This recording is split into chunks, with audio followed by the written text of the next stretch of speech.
Hello guys, this is Rohit Nayak from Rohit813 YouTube channel.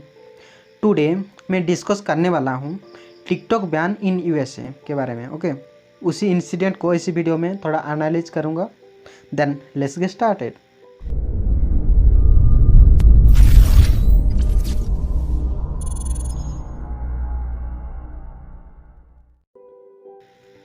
As we all know, India 59 Chinese apps को already ban कर चुका है, right. But अब India के ये decision देखकर अदर कंट्री भी ये डिसीजन लेने के लिए सोच रहे हैं। यूएस के एक आर्टिकल द वाशिंगटन पोस्ट में लिखा हुआ है कि the secretary of state Mike Pompeo ने कहा कि the US is certainly looking at banning TikTok and other Chinese apps. इतना ही नहीं, ऑस्ट्रेलिया में भी चाइनीज ऐप्स को बैन करने के लिए स्टेटमेंट सामने आ रहा है। हालांकि कोई ऑफिशियली नोटिफिकेशन नहीं प्रोवाइड किया गया है, बट उनके मिनिस्ट्री में ये बात चल रहा है। अगर आपको नहीं पता तो मैं बता देता हूँ। इंडिया में टिकटॉक बैन होने के कारण चाइना को लॉस हुआ है $6 बिलियन, यानी कि अगर हम इंडियन रुपीज़ में कन्वर्ट करें लगभग 45,000 crore. Can we imagine it? अगर इंडिया के बॉर्डर में चाइना ये कारनामे ना करता तो शायद ये अमाउंट उसके पास होता, राइट। तो इसी तरह अगर चाइना यूएस मार्केट को भी लॉस करता है तो आप अंदाज़ा लगा सकते हो कितना लॉस चाइना को झेलना पड़ेगा। तो आप सोच रहे होंगे चाइना के पास क्या ऑप्शन है या फिर इसके अगेंस्ट क्या इनिशिएटिव ले सकता है, राइट।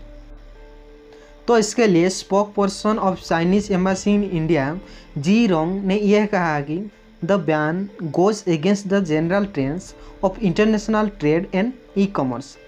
यानी कि जी रोंग ने यह कहा कि भारत सरकार ने जो बैन लगाया है ये trends of international and e commerce के खिलाफ है। तो चाइना के पास ऑप्शन है WTO यानी कि वर्ल्ड ट्रेड ऑर्गेनाइजेशन में ये कहकर दबाव दे सकता है।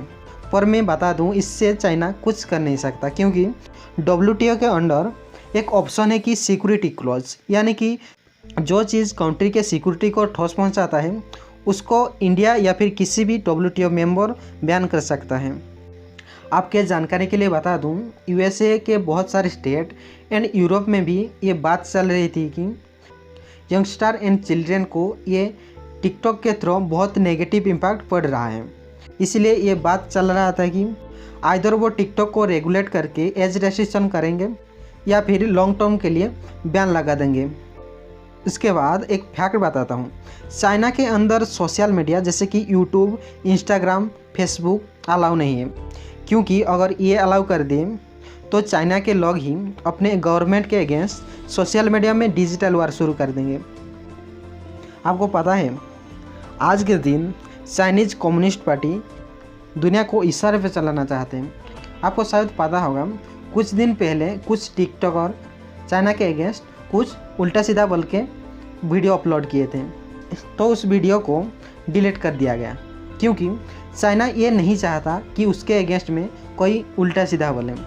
चाइनीज़ गवर्नमेंट का ये मानना है कि उसके देश में जो बनाया गया हर ऐप सारे वर्ल्ड में चलाएंगे, पर दूसरे देश में बनाया गया ऐप्स चाइना में बैन कर देंगे। मेरा मानना है कि टिकटॉक के साथ 59 चाइनीज़ ऐप को सारे वर्ल्ड में तब तक बैन कर देना चाहिए जब तक चाइना के अंदर यूट्यूब, गूगल, फेसबुक, इंस्टाग्राम जैसे ऐप्स फ्रीली ऑपरेट के लिए नहीं दिया जाए। अब रही टिकटॉक की बात। टिकटॉक बैन के रिस्पॉन्स में एक पोस्ट किया था कि जिसमें लिखा था कि TikTok continues to comply with all data privacy and security requirements under Indian law and has not share any information of our users in India with any foreign government, including the Chinese government. Further, if we are requested to in the future, we would not do so. यानी कि ये कह रहा है कि हमने कभी data नहीं चुराया है, अगर फ्यूचर में गवर्नमेंट हमें रिक्वेस्ट करे तब भी हम नहीं देने वाले।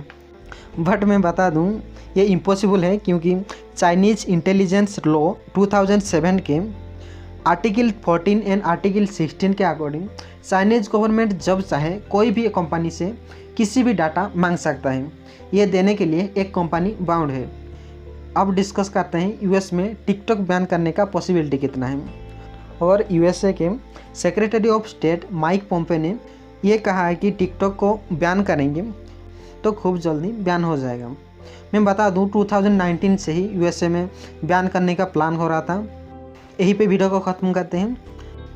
इसी तरह नॉलेजेबल वीडियो के साथ साथ इन्फॉर्मेटिव वीडियो देखने के लिए सब्सक्राइब करें चैनल को and press the bell icon for further upcoming videos. Thank you guys for watching this video.